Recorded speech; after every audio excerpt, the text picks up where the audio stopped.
Hey.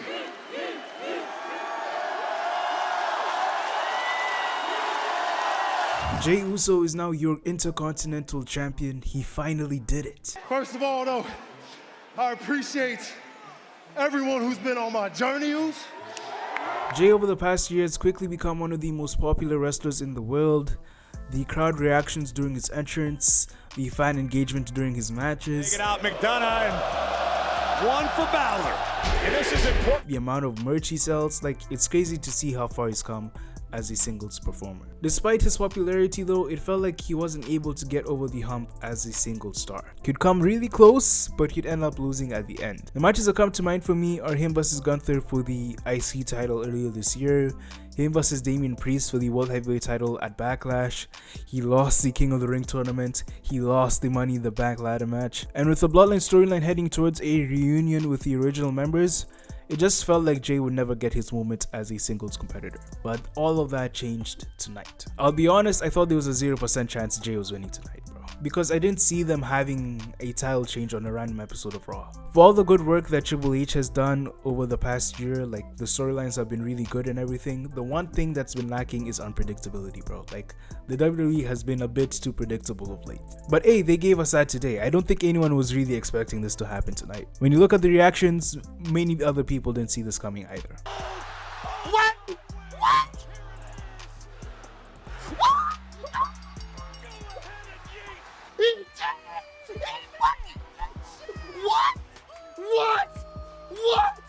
What?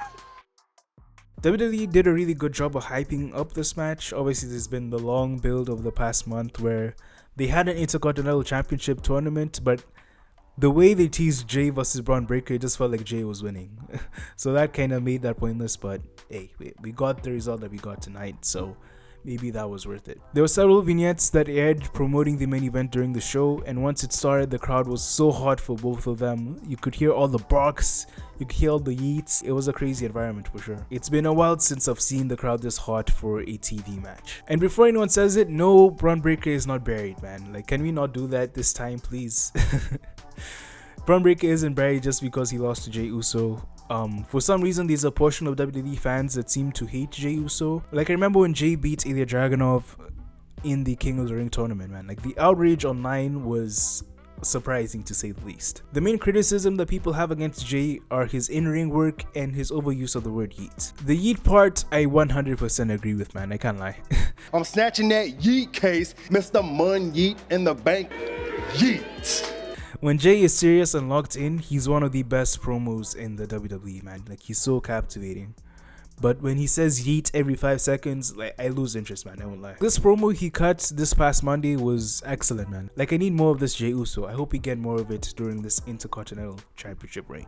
Next week for the Intercontinental Championship, I'm a dog walk your ass. With all that being said, I want to take a look at Jey Uso's past year in the WWE and his rise as a singles performer. I want to mention real quick that Jey has been built up as a prominent figure in WWE for quite some time now. Going back to the Thunderdome era and his battles with Roman Reigns, like, that was the beginning of him becoming a multi-dimensional character, a sympathetic character. That's when people really connected with Jey Uso.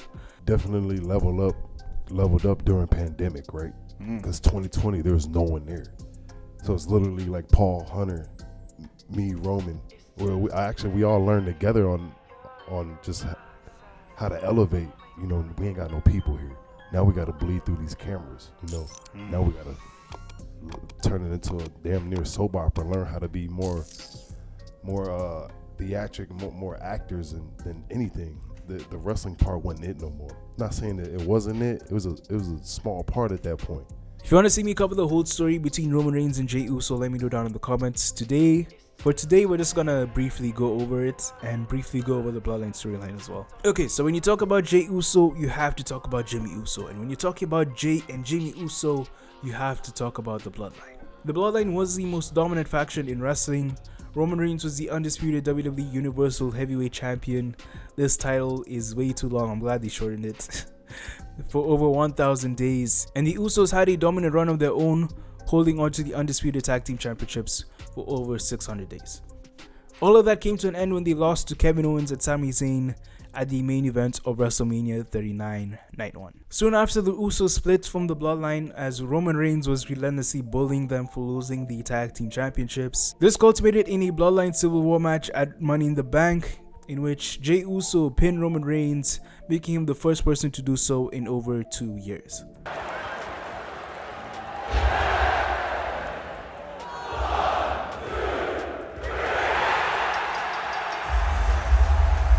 This planted the seeds for an eventual match between the two, which took place at SummerSlam 2023. This was the closing chapter of Jey Uso in the Bloodline, as he took on Roman Reigns for the undisputed Universal Heavyweight Championship. His first ever pay-per-view main event, and it was Bloodline Rules. It's Bloodline rules.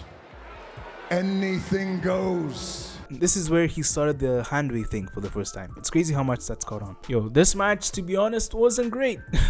I think this is where the whole Jey Uso can wrestle thing started. And honestly, this is the only match you saw of Jey Uso, fair enough, man. It was just a very slow match and not a lot of fast-paced action. And the constant interference from Solo Sikoa kind of ruined the whole thing for me, I won't lie. That's not even mentioning the shark twist at the end as Jimmy Uso cost his brother the championship. This still doesn't make any sense to this day, man. And the WWE has kind of moved on from it. They've not really mentioned it, and I think it's probably going to stay that way. They tried to explain it on TV, and yeah, it's still not making sense, man. If you understand it, let me know down in the comments. Why did Jimmy turn on his brother? In any case, following the loss to Roman and the betrayal of his brother, Jey Uso left WWE. I'm out of WWE. Deuces. Ooses. This being the WWE, of course, he returned 2 weeks later, but he came completely refreshed. He had a new theme, new merch, new graphics. I actually really love Jey Uso's presentation.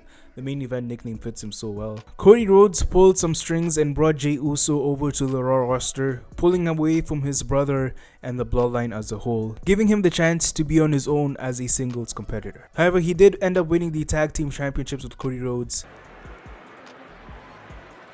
No leads. Jimmy Uso took offense to Jey winning the tag team titles without him and made it his mission to prevent Jey from winning another championship in WWE. Before you becoming a main eventer, you was my little brother. I raised you. I think over the next couple of months, Jimmy cost Jey over 4 times in championship matches. That is expert level hating. Jimmy's for sure a runner-up for Hater of the Year. Jay's gonna do this son of a... Oh my God! This built up their match at WrestleMania 40. Looking back at it, the WrestleMania match had so much hype going into it, man. I was super excited to watch it. But man, I should have known as soon as they brought Lil Wayne out and he had that performance that it was all gonna go downhill from there. Yeah, this might be the most disappointing WrestleMania match ever for me. I'm sure you guys probably think the same, because it was just super kick after super kick after super kick after super kick. No intrigue, no storyline. Just an overall very disappointing match. This is what Jey Uso had to say about it. I kind of felt like we did let the people down. You feel that? Yeah, man, because I wanted to go out there and have a straight up banger too. I wanted to do the wrestling part, but let alone make sure the emotion part's there. It was just a time issue. You know what I'm saying? You just got to play your position on the team. That's what happened. I'm still happy though. I got a singles match on WrestleMania with my brother. That's a big picture. I love them both as performance, but this just wasn't it. I be coming up short a bunch of the times, but it's all good. Face adversity, you got to keep your foot on the gas pedal to keep it running, Oos. You know what I'm saying? I'm going to stay positive with it. I came up short every championship round, trying to get my first singles championship in 2024. I ain't do it yet, but it's okay though. Fast forward a couple of months and Jey Uso is now your intercontinental champion. It's funny how life works. I'm genuinely so happy for him. Jey overall just seems like a really cool guy, a really fun guy to be around. He's extremely easy to root for.